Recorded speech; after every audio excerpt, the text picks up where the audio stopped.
Hello. Thanks for joining us on The Form Life today.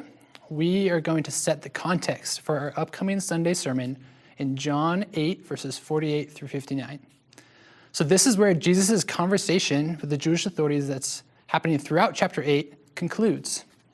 So the conversation meanders a bit, but the prominent threads center around how Jesus and his ministry relate to the great Jewish patriarch Abraham. The subjects of truth-telling, lies, demons, and Jesus' relationship with the Father are also touched on during this interaction. And so our passage begins in verse 48 when the Pharisees and the chief priests accuse Jesus of having a demon and being from Samaria. Both accusations are meant to be inherently dishonoring, to be insults from these Jewish teachers to another Jewish teacher. Then Jesus responds with something even more inflammatory in verse 51.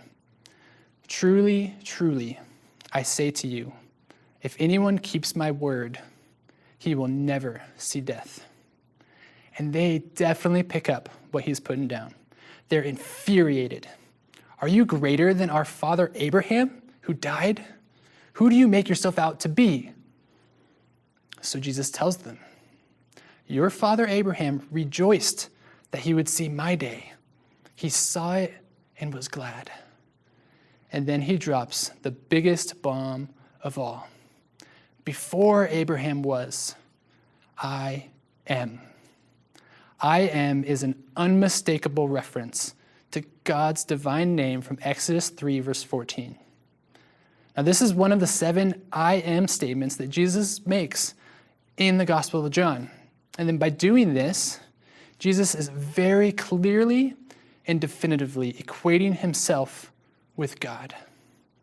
The Jewish leaders couldn't miss it, and neither can we.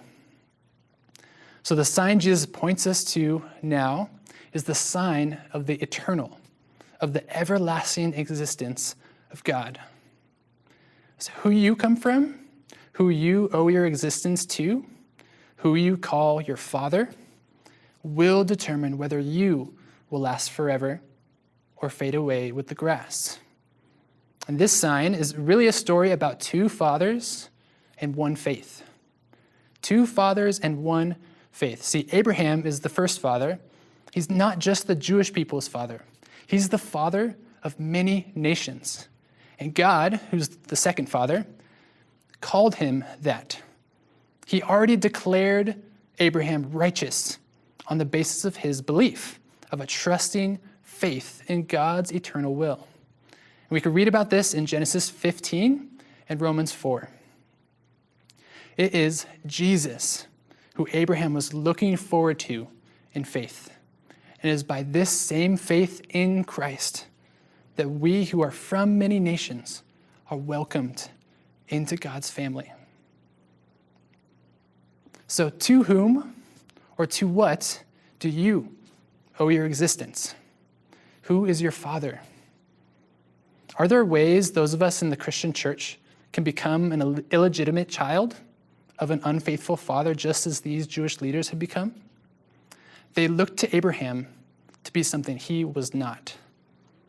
Do we look to news outlets, social media feeds, political parties, or consumer fads in a similar way?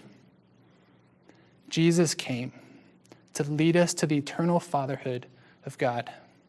May we joyfully take our place in this family with followers of Jesus, of all political and ethnic stripes, making no human separations among those whom God has joined together as one family.